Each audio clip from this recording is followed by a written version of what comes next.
Okay guys, so the 6K7 I think is pretty much wired up now. So it means I can fit this electrolytic in here and cover it up. I basically have been taking my cue from the original, my reference one, and then checking it on the drawing to make sure I understand it, and then if it does, I wire it up. So, one down, 4 more to go. Okay guys, having done the 6K7 here, pretty much the next one out is going to be the 68.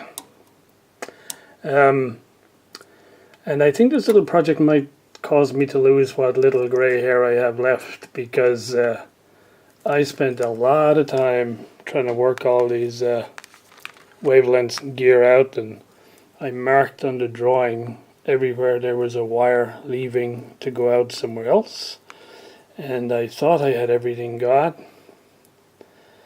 And then when it came to looking at, okay, what actually connects to pin 6 of this tube here, I thought, well, we go straight to this coil L3 that I have to make, and we go over to this cap C7 before we get to the variable condenser. And I thought, where the hell is this cap? Because in all the photographs I've taken of this thing, and I could find no reference to this thing whatsoever. So I spent a long time trying to figure it out here, but as you can see, there isn't a whole lot of, it's not easy to see what's going on in here. And it looked like the wire from pin 6 of this tube here goes and connects to this wafer switch.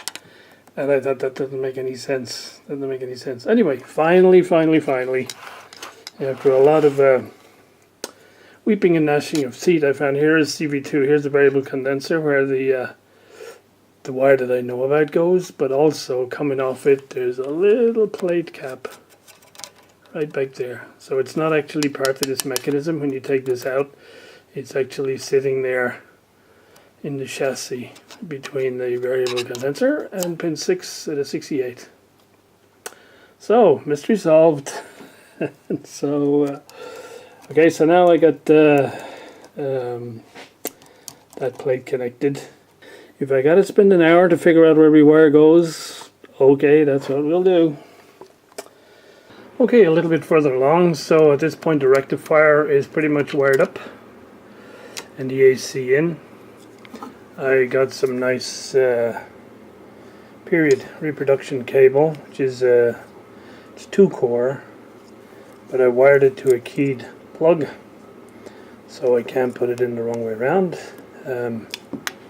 So that'll save that stress. As you can see, there's not a lot of room up in here, and since there's going to be components covering all of this as we go along, I'm going really slowly and checking and double checking and triple checking, and yeah, we'll go from there.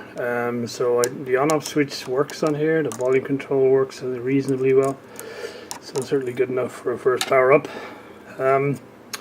So yeah, I think next is going to be the 6Q7. There's a lot of component density here and over here. So getting the sequence right, I think, is going to be good fun. The 68 is pretty much wired up. The 6K7 is pretty much wired up.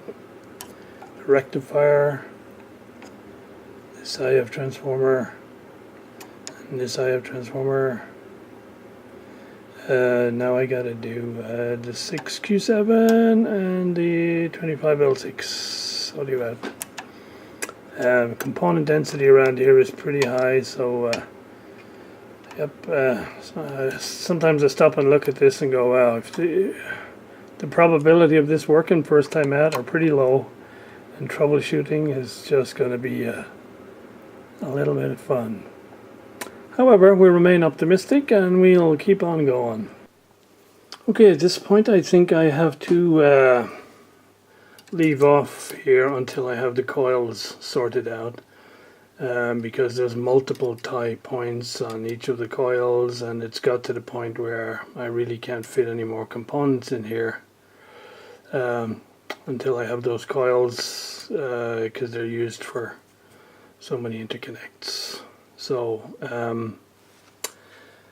this one here, which is just really a simple choke, I've copied all the dimensions of that and measured its inductance and resistance, but not these two. And really, to do these, I'm going to have to take them out of here, or take a lot of these components out of the way so I can get at this coils. I'm a bit nervous to do that because the radio is working, but there's a bunch of things I need to do. So for instance, where this capacitor here is, and it joins up to this resistor, and it goes to a connecting point on the coil here. But according to the circuit diagram, here is that capacitor, and it goes straight onto that resistor, which is 25K, but it's not in any way connected to either of these coils, unless that's a mistake in the drawing, and that should be all connected up here, but I suspect not. So what I suspect is happening is there are lots of points on this coil bobbin, but they're not all actually connected up to the coils, and so this is just used as a tie point.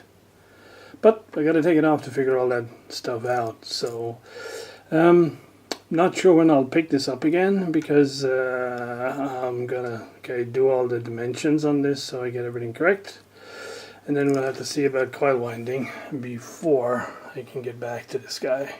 So not sure how long that'll be. Okay, I've had the dual coil out and I've measured it up physically every way possible and logically, and so I have the resistance and the inductance of each of the coils and how everything goes together.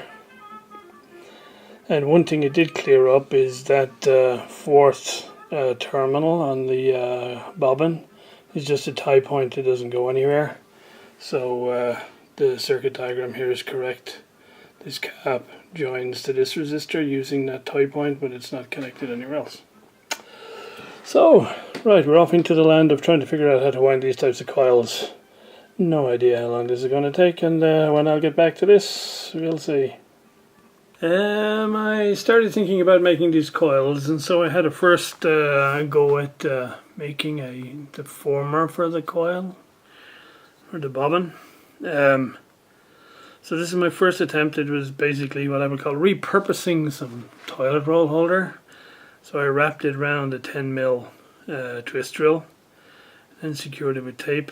I'm not happy with it because it loses its round shape on the join, and so I think we're back to the drawing board. I don't think I'll run with this, and we'll see about finding another way of making a coil former.